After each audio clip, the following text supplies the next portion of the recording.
So let's look at some more interesting facts that nobody is paying attention to so that we can actually accurately understand what's taking place in the country right now and wrap our minds around how far things have gone astray and how much people really don't know what the hell is going on.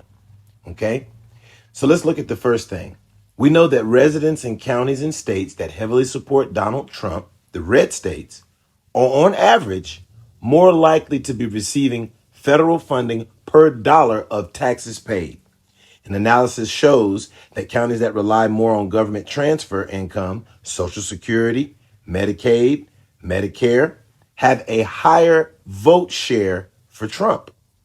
Most of the states that are the most federally dependent, receiving more in federal spending than they pay in taxes, are Republican voting states.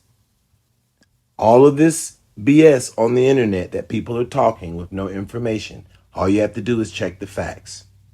It's the main ones crying about who is receiving that's taking the most. And so this really honestly turns the Republican Party into the biggest joke. Their policies are ruining their own constituency, and they have nothing to show for it or say about it. Now, like I said before, I'm not for the Democrats or for the Republicans. Okay, we're just commentating on what is actually taking place and actually analyzing the different nuances that are playing a part in this theatrical event. So the main federal funding programs driving the higher per capita dependency in red states are Social Security and Medicaid. Red states generally have older, less wealthy populations who receive high per capita payments from these major entitlement programs. Medicaid, okay? This is the largest source of federal funding for state budgets, and the federal government pays a higher share of Medicaid costs in lower income states, which are often red states. Public assistance, okay? Programs like SNAP, food stamps, disproportionately benefit residents in lower income rural areas found across red states, okay? So the federal contracts basis. Many red states also benefit significantly from the location of military bases, okay, and the Department of Defense contracts.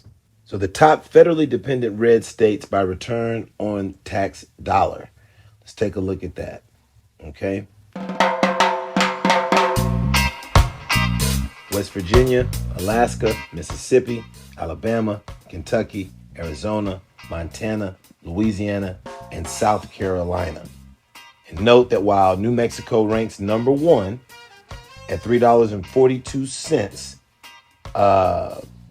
it's the most dependent state by this metric. It's still categorized as a blue state.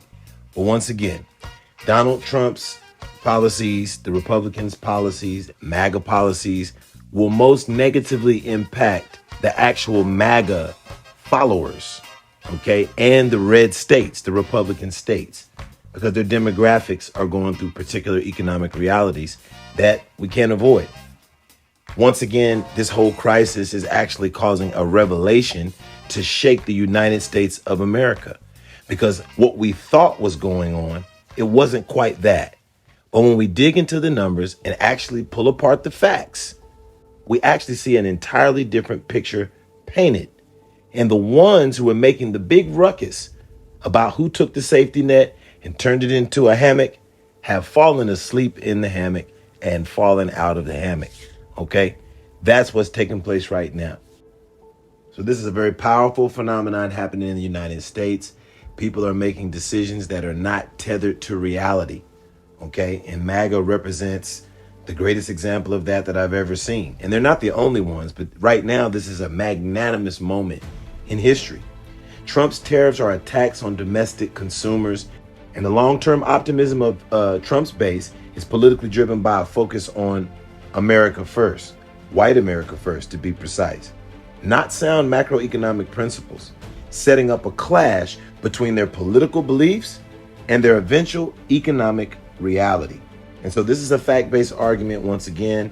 It aligns with the strong consensus amongst other macroeconomists that tariffs are a tax on domestic consumers, raising costs and slowing economic growth once again, which contradicts the long-term benefit claims of political supporters of Maga.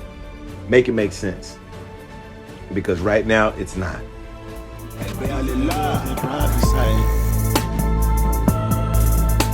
I can see, yeah. So I know these are the days What are they among them, yeah.